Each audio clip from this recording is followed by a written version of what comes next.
The Sal Sirchia Show, the mayor of rock and roll.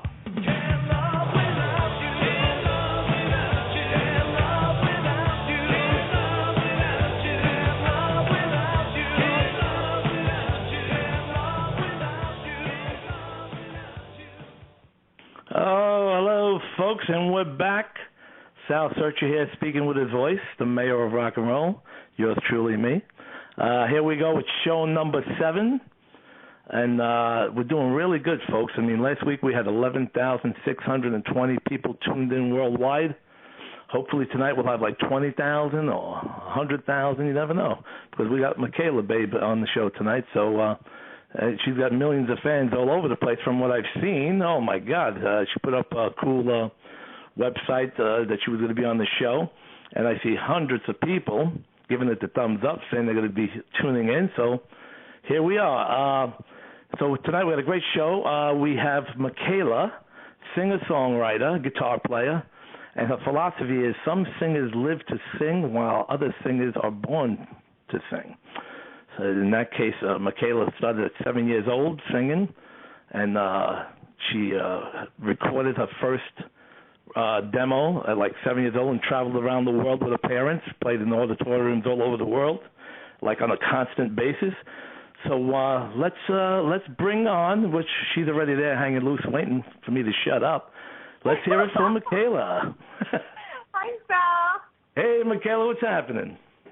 I'm so happy to be on the show.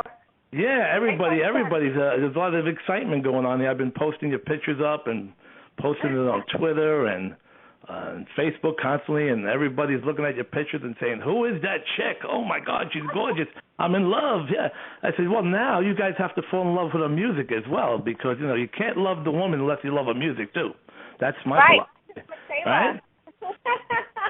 You know, just like Al Pacino said in the movie Serpico, and the woman told him, oh, you have a lovely garden. And Al Pacino said, well, you know what they say, right? And she said, no, what?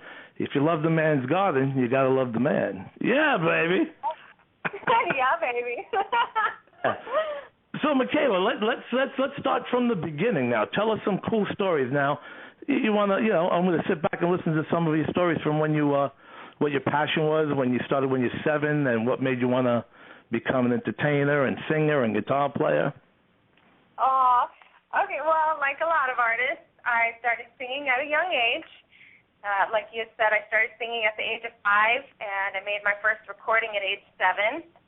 I was in the choir throughout my school years. I sang the national anthem for dozens of basketball and football games.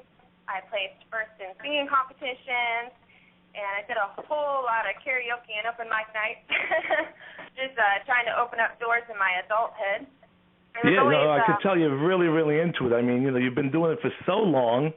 And, you know, and till today, you're like, I could tell just from talking to you on Facebook and the way you promote yourself that you're just as excited now as you were when you were 7 years old. That's exactly right. It was always my passion. And, you know, when you're passionate about something, you feel like it just totally consumes you. Like it's encoded in the DNA. I always say that. So, oh, absolutely. I mean, because, you know, there's some people who like, oh, I want to try this for a year, and if it don't work, I'll do something else. That's not a real musician or a real actor or a real of anything. The person who really it's a passion that you never stop doing it, no matter how old you are. I mean, you know, till the day we till the day we kick the bucket, we just keep going. I mean, you know, you get so many people. Look at the Rolling Stones and people like Paul McCartney. They're in their 70s. And that's what keeps them young, is their passion for music and doing what they love to do. And some people are lucky enough to make millions of dollars doing it, and some people are just, you know, they'll be 60, 70 years old and still you know, it sounds like me, right? Work work wherever you can and still be able to play, to be flexible. You know, a lot of musicians, they end up with like jobs that are not that great because we try to keep ourselves flexible. You know, you can't have an amazing job and that's it. How are you going to go play a gig when they say, oh, you can't, I need you tonight. You can't go play a gig, you know? So you have to stay flexible.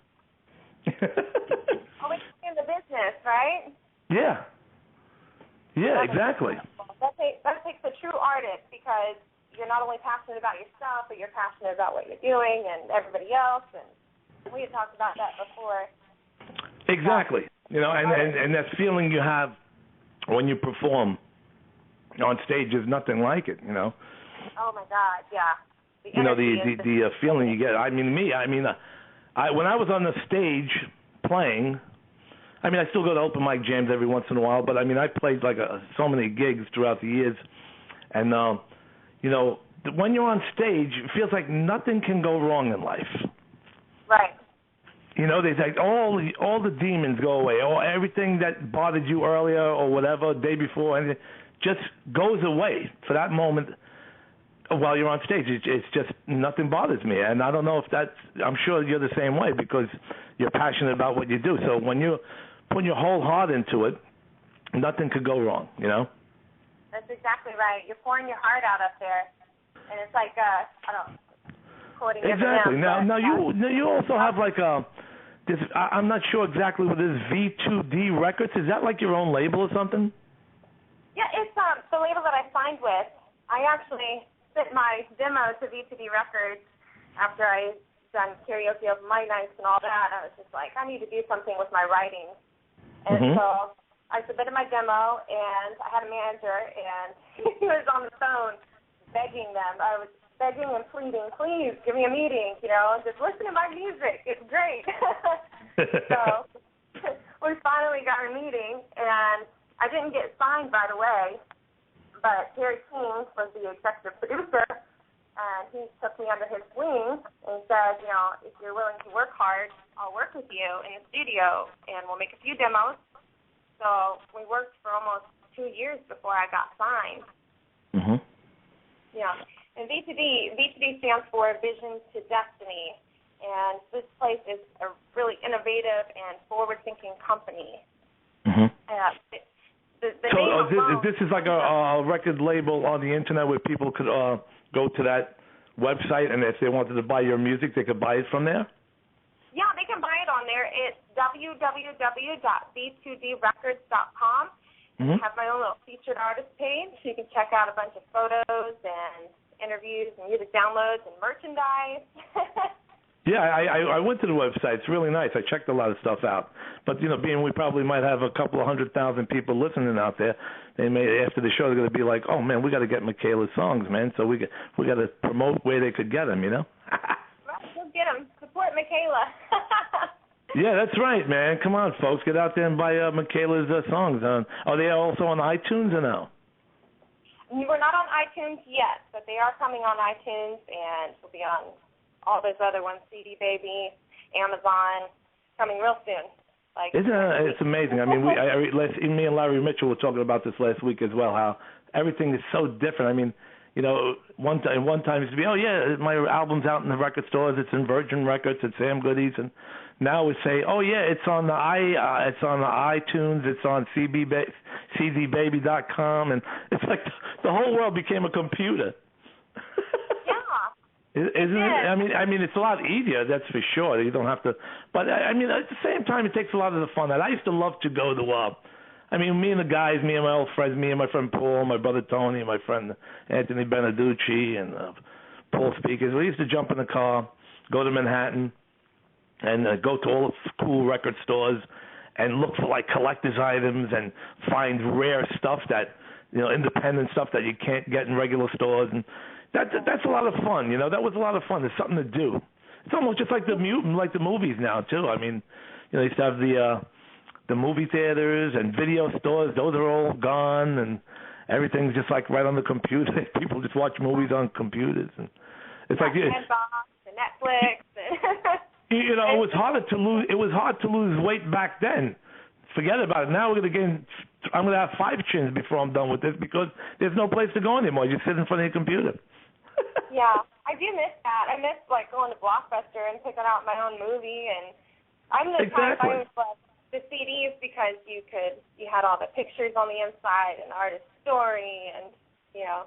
And a lot of things that were worth a lot of money at one time because of the internet. Now, I'll give you a little story about it. And I remember before the whole computer world, I'd be in the Village back in the 80s, and there'd be like these record stores who would be selling like the Sgt. Pepper album, the Beatles Sgt. Pepper album on the original label for $500.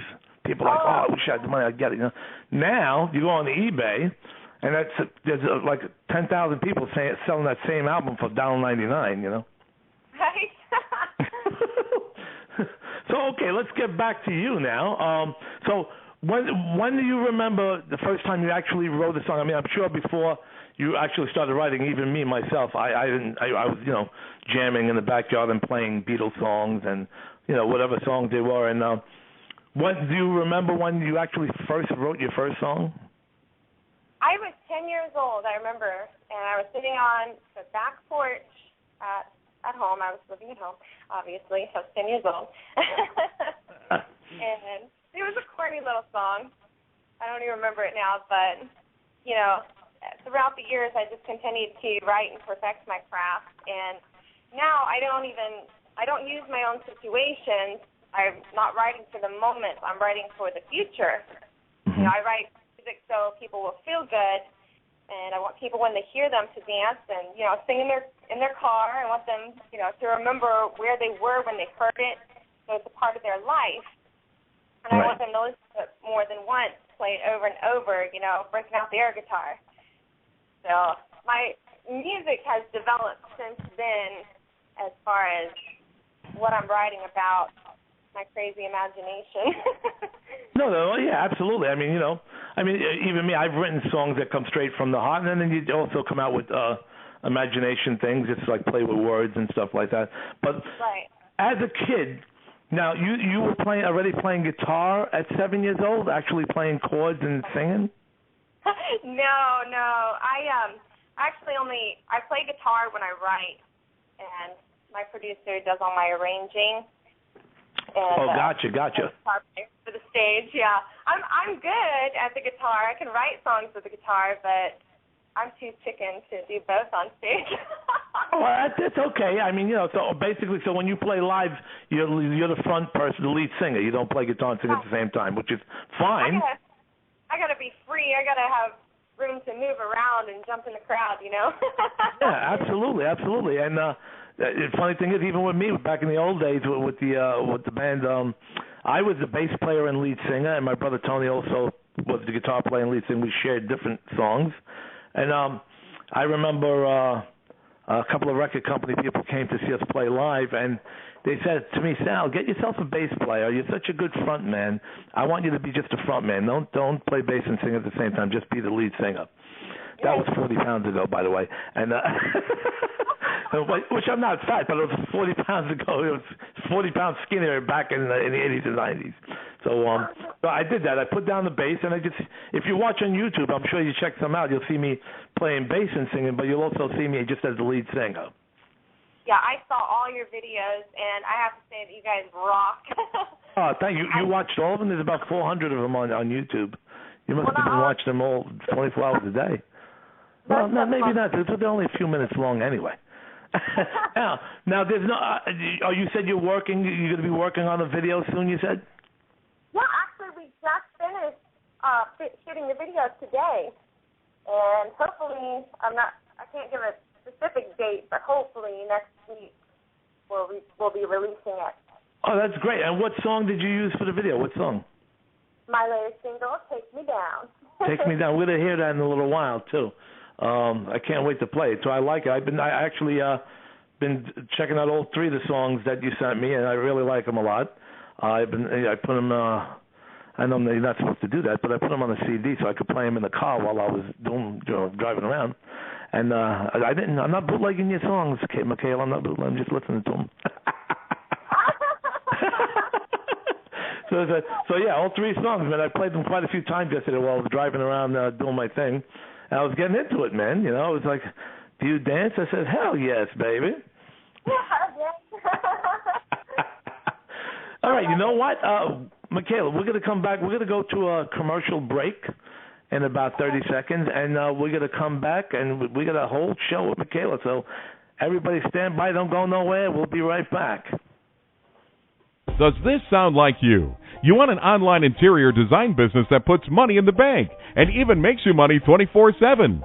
You have the design skills, but you're unsure about the online business part. Or maybe you already have an e-decorating business, but the web traffic trickles in and the sales are slow. It seems like you'll never harness the power of the internet, and your dream of a successful online business feels out of reach.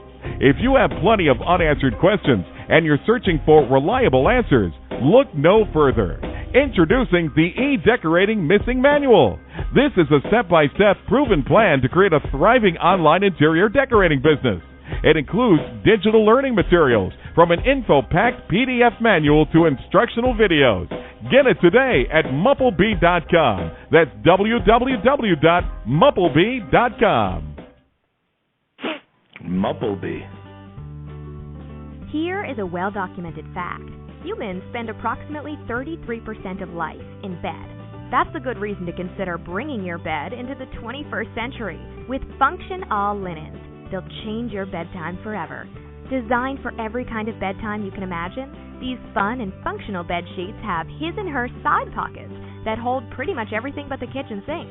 The pockets allow you to have your cell phone, iPad, remotes, and anything else you need within your fingertips' reach at all times. No more cluttered nightstands. No more fumbling around in the dark. Simply reach for your pocket. Experience the affordable comfort and pure luxury that only Function All Linens can offer. For more information or to order, visit functionall-linens.com or beddazzle.com. And we are back, folks, with the Sal Sirchia Show, the mayor of rock and roll, which is me, yeah, baby. And we have the incredible singer-songwriter Mikayla. I'm sure you guys listened from the first 15 minutes of the show that she's a singer-songwriter, been playing since she was 7 or even 5, and her excitement has not gone away. She's just as excited now as she was 20. Well, I won't say 20 years ago, because she might be 21, 22. So, but she's just as excited now as she was when she was like 7 years old. So, Mikayla, well, you're back. Yeah, baby. Yeah, oh, now you sound like the mayor of rock and roll. You're rubbing off on me. I tell you, I rub off on everybody. Even I just looked at, I was right before I came on the show, I was on Facebook, and I was looking at some of my friends' stuff, and Julian Lennon, which is a friend of mine, posted something, and on the top he wrote, "Yeah, baby." I said, "Oh my God, even brother Julian is like wants to be the mayor of rock and roll." I can't blame him, really, you know. Every sentence ends with "yeah, baby." Yeah, baby. Yeah, that's what it is. It's persistence. That's a perfect example of what's going on with your life and what's been going on with my life. Because as long as you stay focused and you say the same things over and over again, or you keep doing the same thing over and over again, sooner or later it catches on. And that, yeah, baby, is a perfect example of like you're constantly pushing it in people's faces and you're constantly doing it, and before you know it, everybody's doing it. It's just like a song.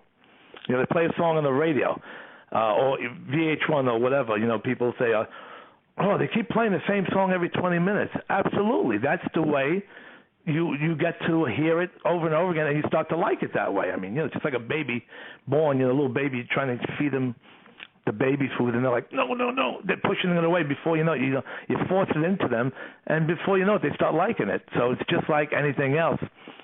Constantly, you know, being constantly persistent and focused and keep doing what you're doing. Sooner or later it's going to break, you know? Mhm.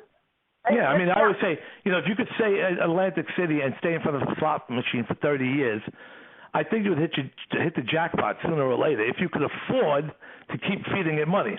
So there's a lot of people that can't afford to constantly do what we're doing, stay focused with the music and keep doing it. They like, you know, they get involved in other things and they don't have time for it, or I can't be in a band, or I can't play because I got to do this, or I got to do that. That's the wrong way of doing it. You got to just be able to stay focused, and no matter how long it takes.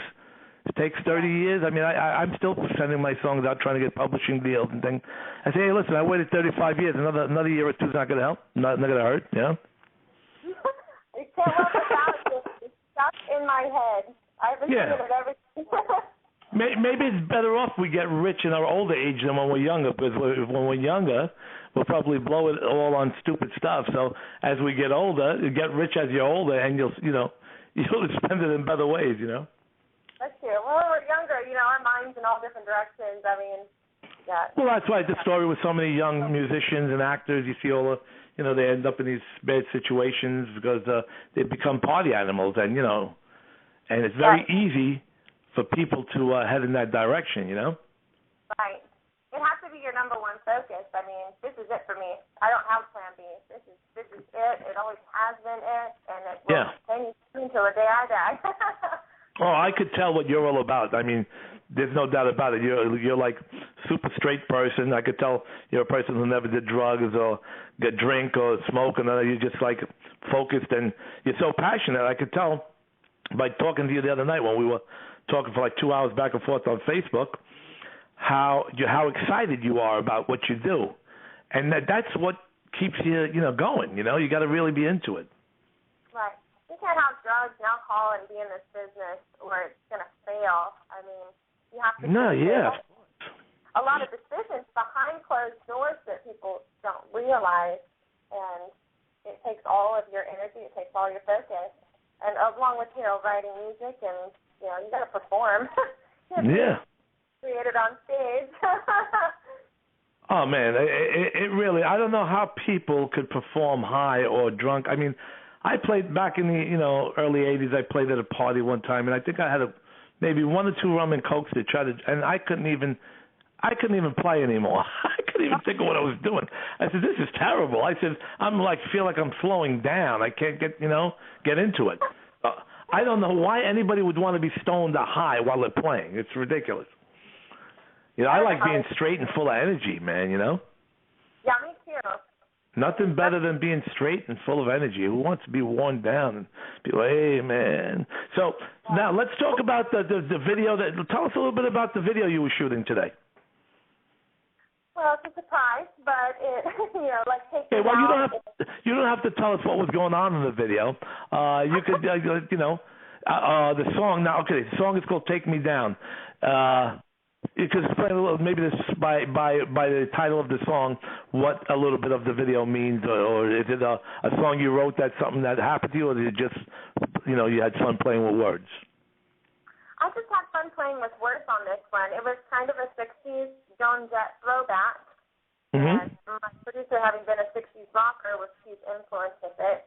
So the video is a little bit of Joan Jett. That's one little hint I'll give you. But I really had fun to play on words with it. Careful now, the tiger's coming out of me. I'm dangerous, on the prowl, I've got you now. And it's kind of like my alter ego coming out to play, my little bad girl side. Okay, yeah, I like that. That sounds cool. Yeah, well, girl, oh, man. Sal? Yeah. You have a caller. Oh, really? Okay, who's calling in? Yeah, I just want to tell you that pothole's still in front of my house and it hasn't been fixed yet. That sounds like Michael Jameson. Is that the same maniac who called last time? Is this the mayor? Yes, indeed. I'm sorry I didn't vote for you, Mr. de Blasio, but I still have that pothole issue. Michael Jameson, say hello to Mikayla, man. Hi, Mikayla. Hi, Michael. How you doing? Sal, I'll let you go. No, you don't have to let me go. You want to ask me a few questions? I mean, you called in. Yeah, what's your waist size, Sal? My weight size? No. Well, I'm 6'1". Right now I'm about 240 pounds, but I look good, brother. You certainly do, man. And Mikayla, you look beautiful also. Oh, thank you very much. Now you see, he didn't ask Mikayla what her weight was, and I'm sure it's only about 120 pounds anyway. But well, that's on your right side, Sal. Mikayla, Mike Jameson's a comedian, by the way. He's also an actor, and pretty soon he's going to have his own show on this same blog radio, talk radio. He's going to have his own show. Oh, that's awesome. I want to wish you the best, you guys. You're doing a great job. I'm enjoying the show thoroughly, and thank you for letting me on. And Mike, listen, man, you're gonna have to go to Mikayla's website and buy a couple of tunes, man. It's only probably what is the price there? 99 cents a song these days? What is it? How much are songs to buy these days on the internet? Like $1? Something to that effect. 99 Well, she's certainly worth more than that, Sal. Wait, Mikayla, say again? They're 99 cents to $1.49. Mine are 99 cents. See? Now, Mike, you got to go to the website and download a song for $1, man. Yeah, I have to. I mean, you know, you were kind of a fan of you sitting over there calling in and just telling her she's beautiful without buying the tune. Now, will you give me $1 if I download one of yours? I'll tell you what, I'll give you $3 when I see you and you download 3 of Mikayla's songs. How's that? All right, but Monopoly money doesn't count anymore, Sal. No, it don't. But if we make another movie together, hopefully we'll make a lot of money, and I could give you the $3. You know. I love it. You guys. I tell you what. How about we, Mike? You could stay on the line if you want. How about we play "Take Me Down" by Mikayla, the video she was shooting today. How about we play the song? I'm looking forward to it, Sal. How about you, Mikayla? You want to hear your own song? Yeah, baby. Yeah, baby. Let's hit it, Joanne.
Take me down, take me down, take me down, take me down. Yeah, baby.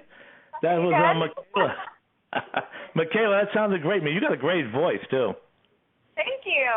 Very powerful, very strong and powerful. You could tell you're singing with all your heart. You're giving it like all you got. I do. I give it my all. No, you could hear it, your attitude. You could hear your attitude in the song. When a person's really passionate about what they do, they give it 150%. You could hear it in your singing, you know? Thank you. I appreciate that. So you wanna who produced that song? Terry King. You want to talk? He produced all your stuff? Yeah, he did. He's been in the business since the 60s. He played with the Chessmen, Paul Anka, Bobby Goldsboro. He was a studio musician in Nashville. He performed at the Grand Ole Opry. And I've had the privilege of working with him. He's been arranging all my music as well as artist development. So with his 60s background mixed with my modern sound, we kind of created our own new sound. Yeah, you created some magic there. I like it. It's got that. You're right about the 60s feel. So the guitar playing, the lead guitar playing, has that real 60s feel to it, clean, and it kind of got that a little bit of what is that? The Kinks tune. You Really Got Me. I feel like that. You know, and also Cocaine by Eric Clapton. You know, that's always a cool groove. That groove works all the time. And it's not a groove that anybody said, oh, well, you stole that part of it. It's just two chords that go back and forth that always sound great.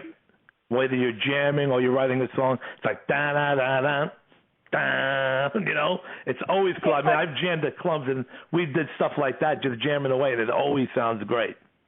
Right. Yep. That's our garage band sound, you know, and I want to reintroduce rock and roll to my generation. It's seriously lacking.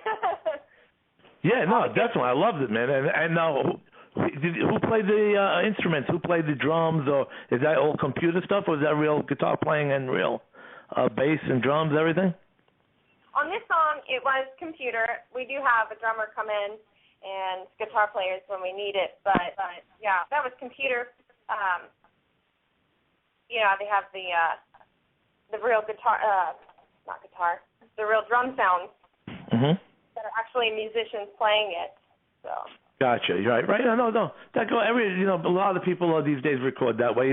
I mean, I've done it in the studio. I've played with musicians, and I've also just had computerized drums, and no matter what it takes to make the song right, that's all that matters, you know. It depends on what you need. I mean, like for our jazz stuff and we do a mixture of genres. We do pop, we do rock, obviously, rap, country, love songs. You know, it just depends on what you need for that song. If you can do it on the computer, great.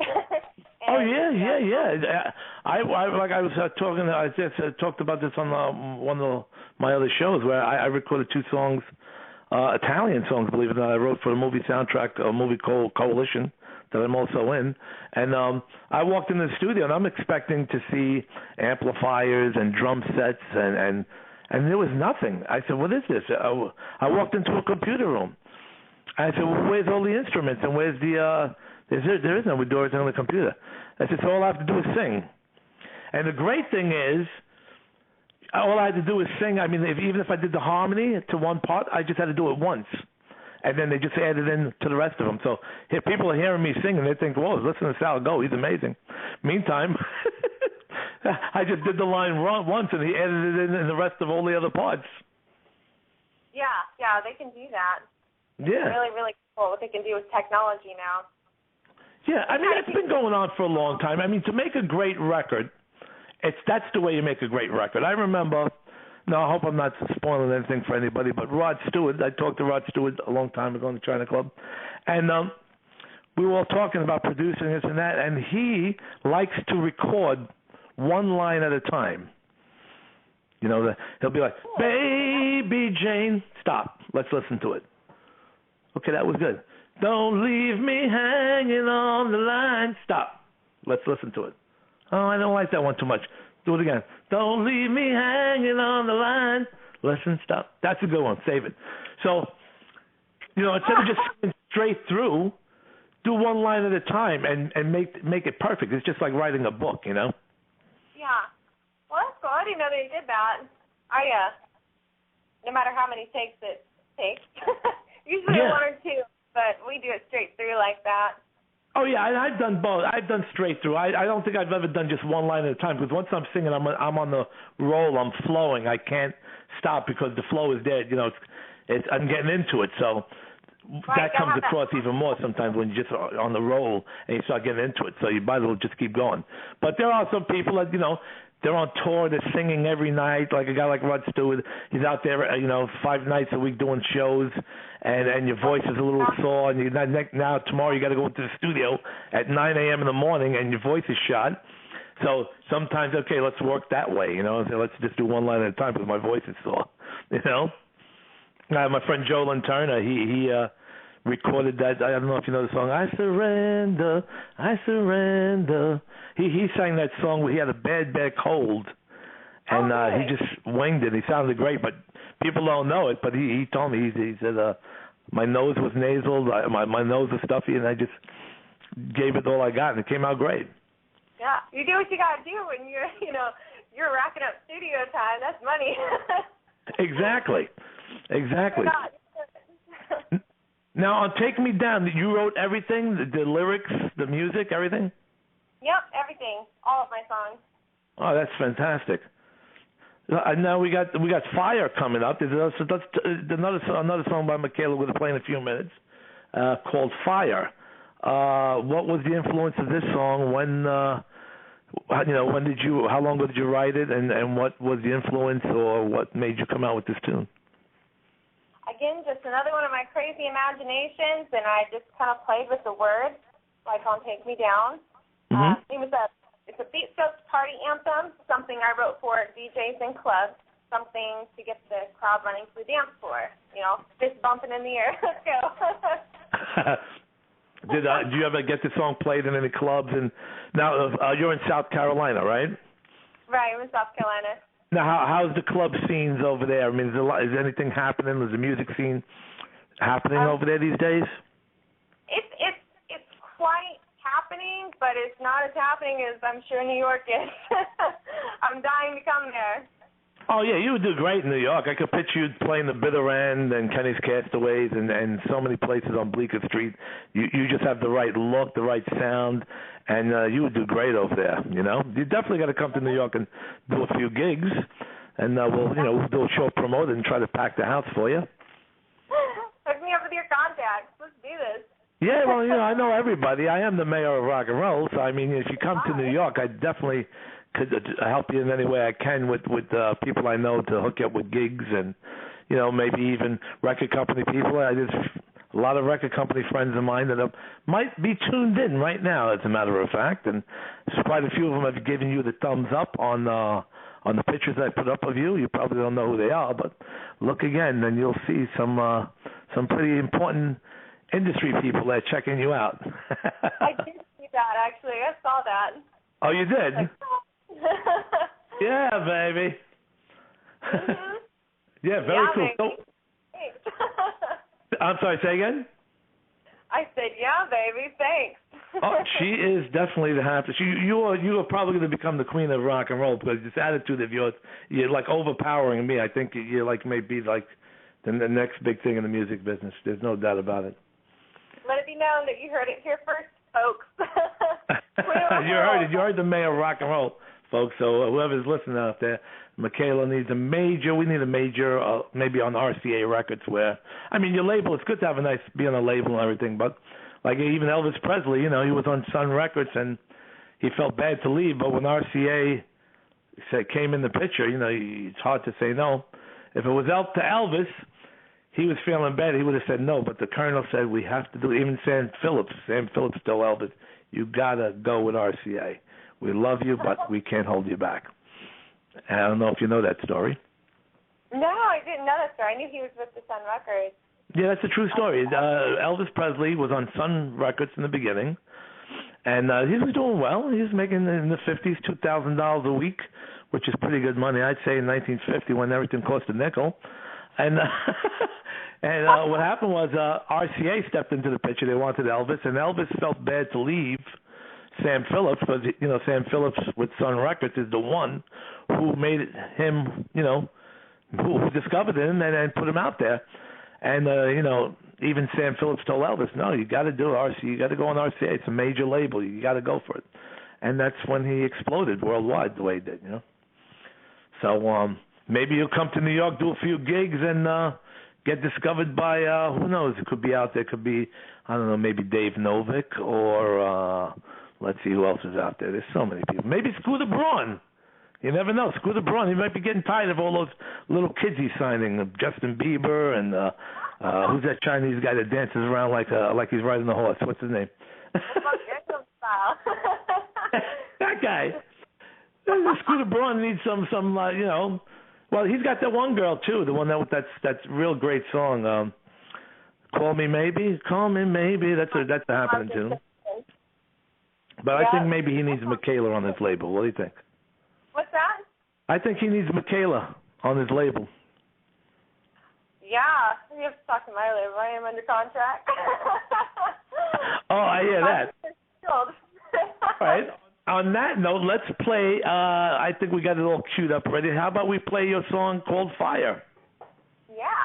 All right, let it rip, Joanne.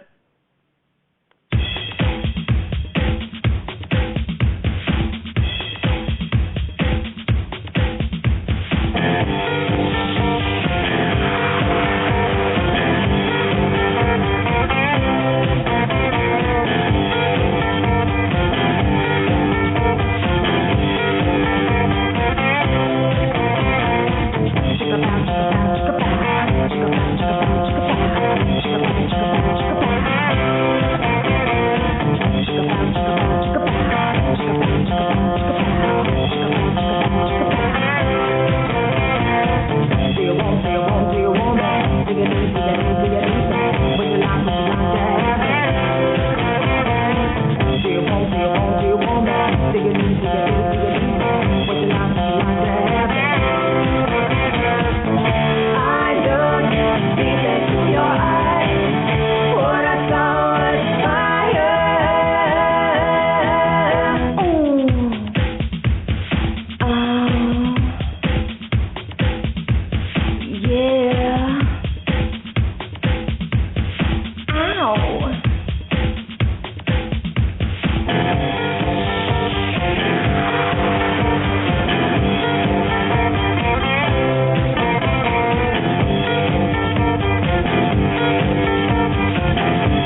I think what you got to record that song over again, and after you go like, yeah, you got to go, yeah, baby.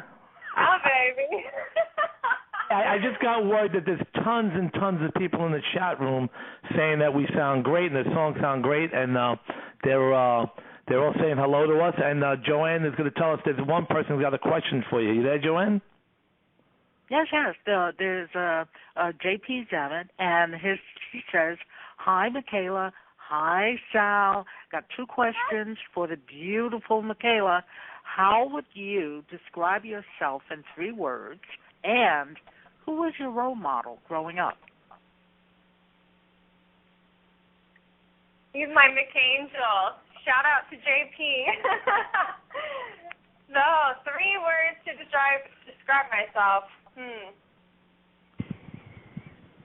Fun, rockin',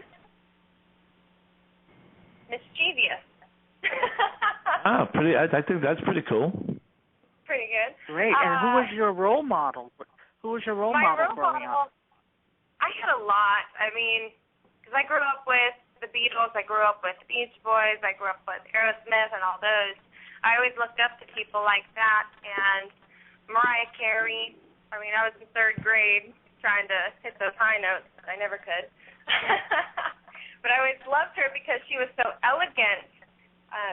She wasn't getting up there on the stage half naked, and she could sing. I mean, she was in those cute little dresses and heels, singing her heart out.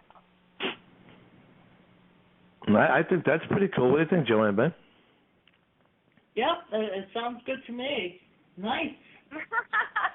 Now, see, that's why Mikayla is a happening rock and roll chick. But she said she grew up with the Beatles and stuff like that. Mariah Carey, she's into all the greats. So how could you not be great yourself if you're into all the great people?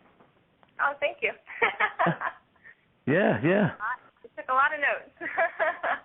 Any other chat room people asking any questions? No, that was the one question that we had. Michael Jameson, you still on the air? No, Michael's not on. Oh, he must have fell asleep on the phone. Well, not fell asleep. Am I that boring? No, I'm kidding. Okay, so you know what? This show is going so fast. We're already at 9:47. We have an hour, so I want to say a few more things, and then we're going to listen to another song. Unless, Mikayla, would you like to play the other song now, or is there anything you want to talk about first? Sure, you can play the other song now. All right, let's play the other song now called Hell Yes, and this way we'll have some time to chat right afterwards. So we got it all queued up. Joanne, you can play it as soon as you're ready.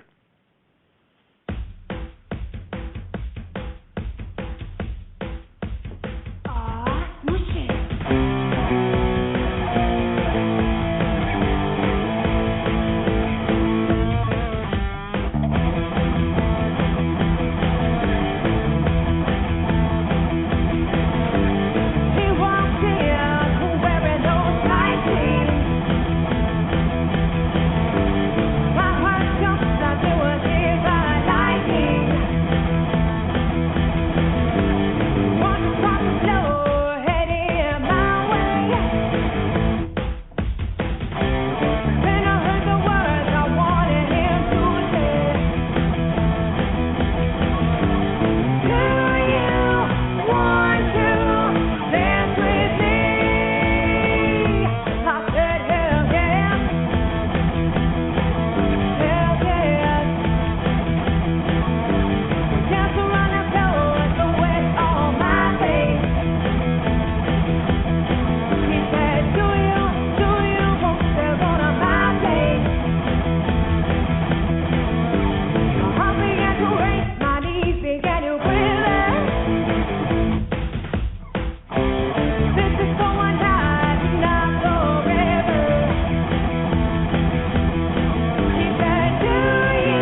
would be crazy not to say hell yes after you just asking. Jesus Christ. I mean, right? I mean, what man would not say hell yes to that, right? Unless he's a married man. See, I'm a married man, and when you're a married man, you have to say no. But you know, what can you do? But the single guys, if a single guy said no instead of hell yes, then he's definitely not normal. Right. I saw a picture of your wife, and she is gorgeous. Oh, thank you very much. Oh, yes. Oh, on Facebook, right? Yeah.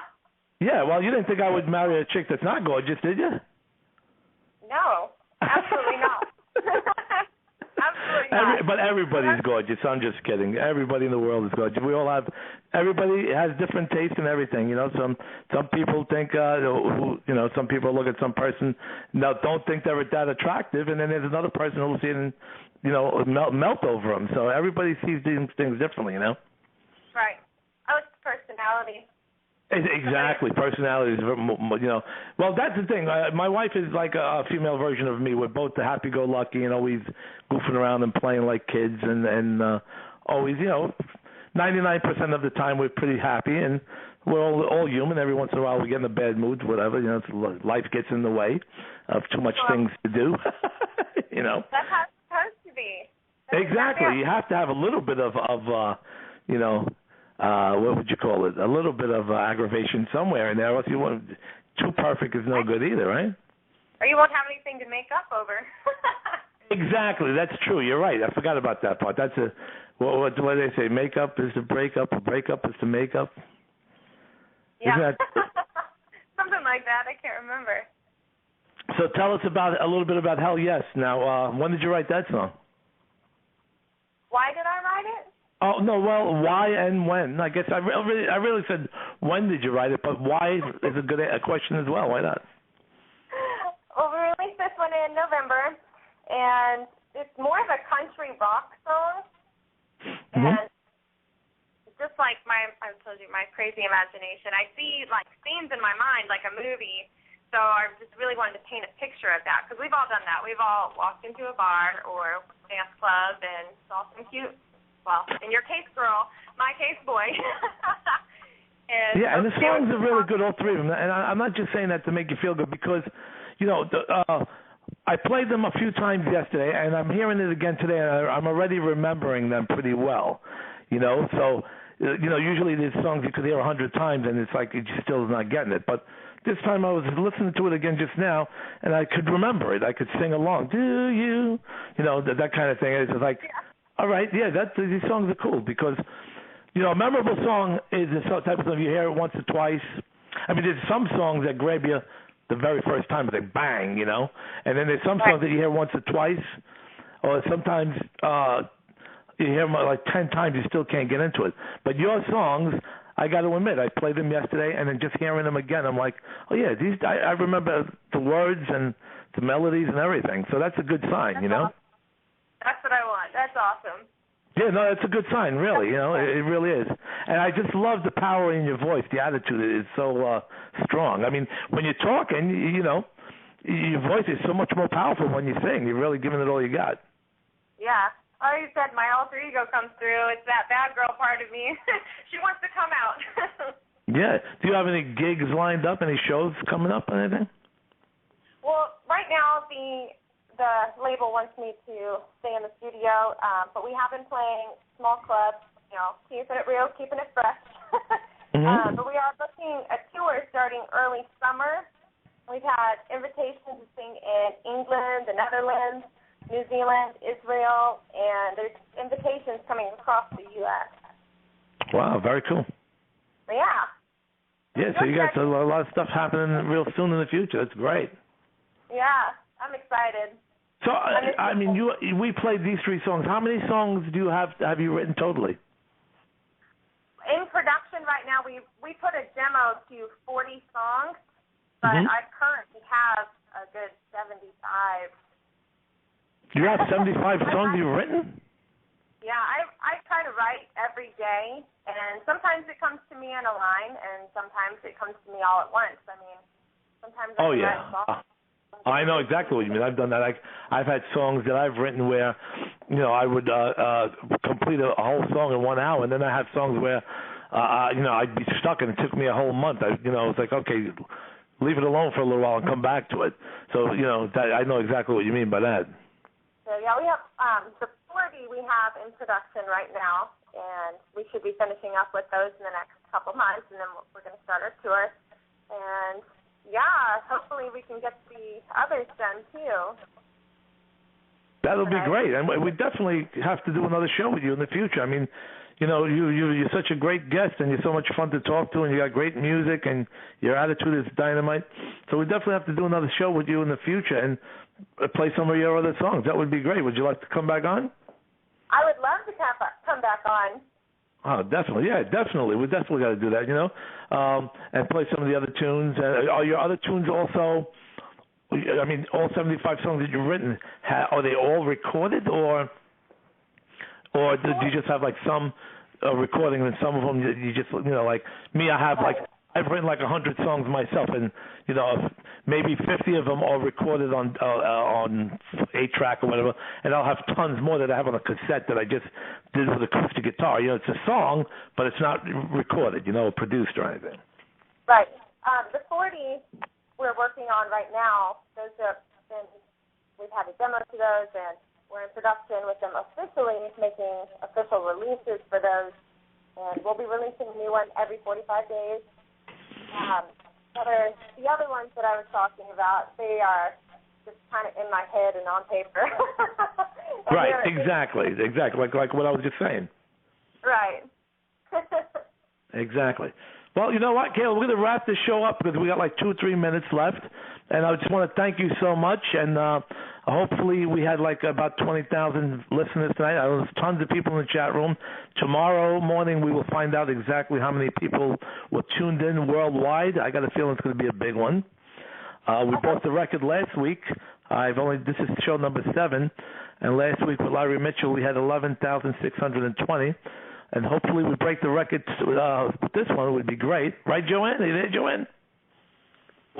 I'm here, and that's right. Yeah. And actually, we have Richard Sirchia. He's going to kill me. Rich Sirgiovanni. There you go. He's listening in. He says he's been listening, and it's sound great. So. And and hopefully me and Mikayla could probably write songs for the Grimm show once we get it off the ground. I hope so. I love such a good friend.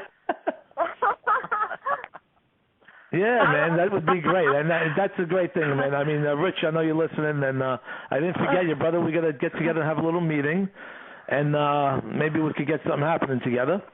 And I know you can't answer me back because you're just listening, so... No, and he just posted, he says, yes, I will kill you. And that's me, Joanne, all right.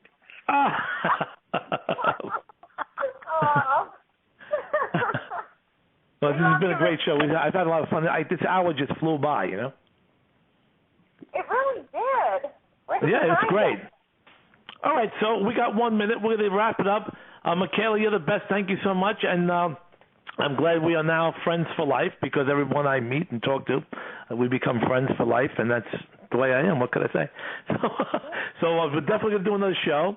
So this has been this. You want to say hello to anybody? Give a shout-out to anybody, Mikayla? Yeah, I want to give out the shout-out to all my McAngels. I thank you for your love and support. I want to wish you peace, love, happiness, and we'll be seeing you on tour. Keep rocking. All right. I couldn't have said it better myself. All right. Cheers, folks. Thank you for listening. And this has been the Sal Sirchia Show with the great Mikayla. Cheers, folks. Thank you for listening. This has been a Mathis Media Hub production.